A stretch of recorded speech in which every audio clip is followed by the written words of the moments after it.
Hey, what's up, everybody? True Boxing here. Thank you for coming back to get hit with the truth. So today, continuing our we are doing February 5th, preview of the February 5th Fox pay-per-view card that's headlined by Keith Thurman and Mario Barrios in a welterweight showdown.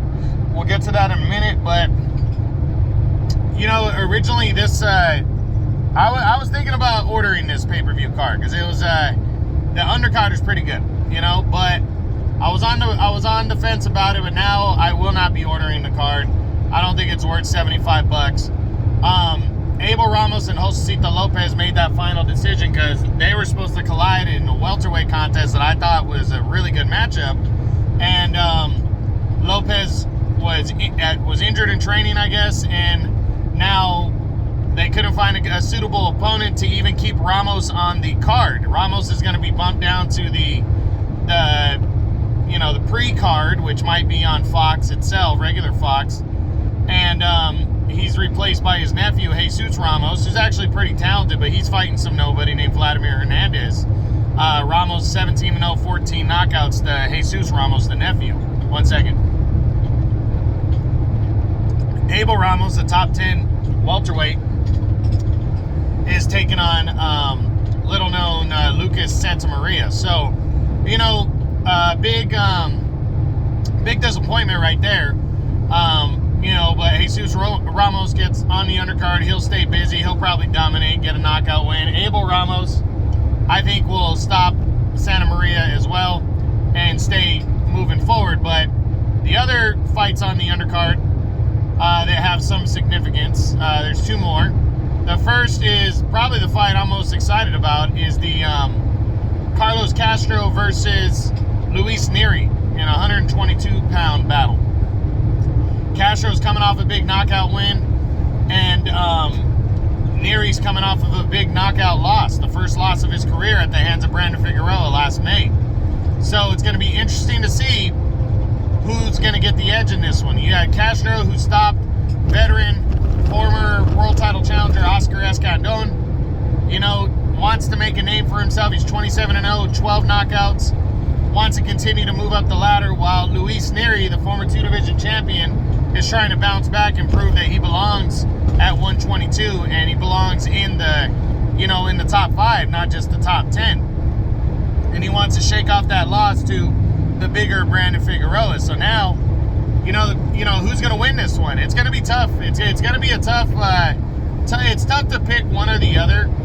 I think Neri's probably the better and more complete boxer of the two, but Castro is also a guy that's competed at 126. And in all honesty, Neri struggled in his last fight against a bigger fighter in Brandon Figueroa. So I believe that's going to spell the difference in this one too. I think Castro is going to put the pressure on. Neri's probably going to do well in the first half of the fight, because I don't think Castro is probably as big a power puncher as Brandon Figueroa was, but I think he is going to put the pressure on, and when we get to the second half of the fight, it's going to be Castro's fight, in my opinion. It could be, you know, depending on the stamina of Luis Neri, but I really think this fight could go either direction, and I'm having a tough time picking an opponent because, you know, I think Neri could stay away and box and everything, but I really believe Castro's riding a boatload of confidence right now, and I think he's going to edge out Luis Neri in this one. For some reason, I just got him winning.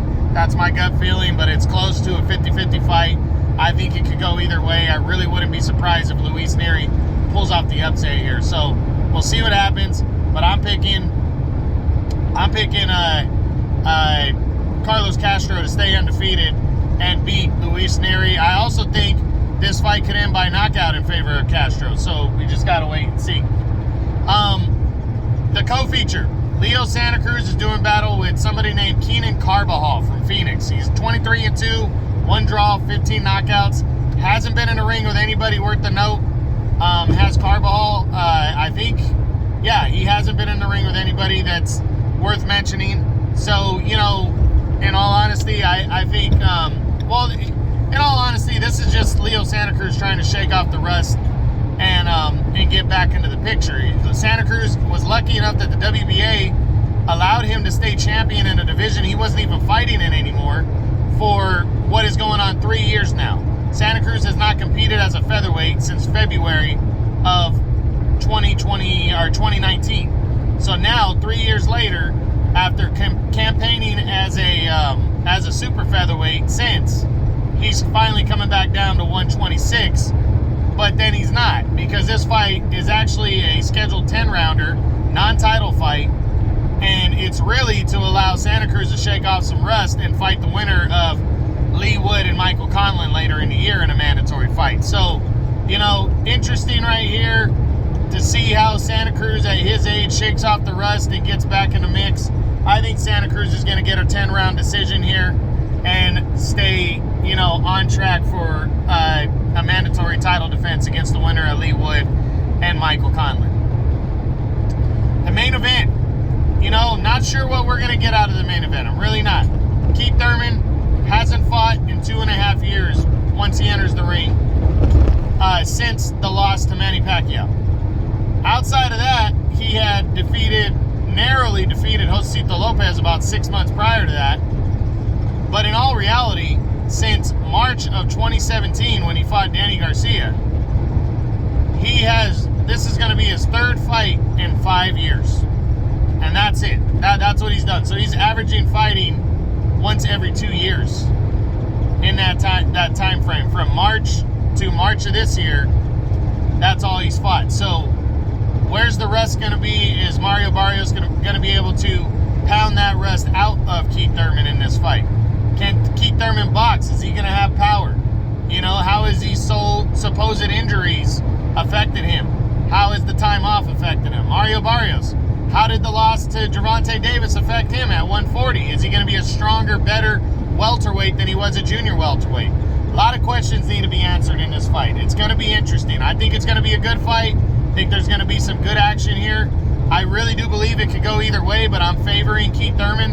I think Thurman, you know, has been in there. He's experienced. Even 2.5 years ago, after a so-so performance against Josecito Lopez in the first half of the fight where Manny Pacquiao dominated, I felt like he really got back in the fight, made it competitive, and really was his old self. It's going to be tough to shake off rust after 2.5 years, but I think Barrios is just under the type of opponent that can overcome Thurman's absence in the ring and beat him. I think I'm not saying I don't believe Barrios can't do it. I just don't think he's going to do it. I think Thurman is going to do it just enough to walk away with a decision win.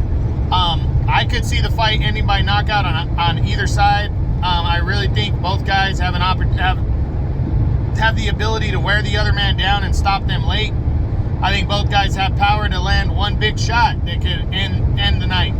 You know, we got to see what happens Saturday, February 5th, Fox pay-per-view, Thurman versus Barrios. My prediction, I'm going Keith Thurman by a decision in this one, as he will push himself further into the welterweight landscape again with the win over his opponent, Mario Barrios. So that's what I got. That's the preview for the Fox pay-per-view card that's taking place Saturday, February 5th, again on Fox pay-per-view, headlined by Keith Thurman and Mario Barrios in a welterweight showdown in the main event. Again, Leo Santa Cruz and Keenan Carbajal in the co-feature. You got Jesus Ramos on the rise, prospect, undefeated, taking on Vladimir Hernandez. And then probably the best fight of the night is kicking the telecast off with Carlos Castro taking on Luis Neri in a 122-pound, 10-round fight. That should be fun. So I hope you guys enjoyed it. True Boxing, you've been here with the truth.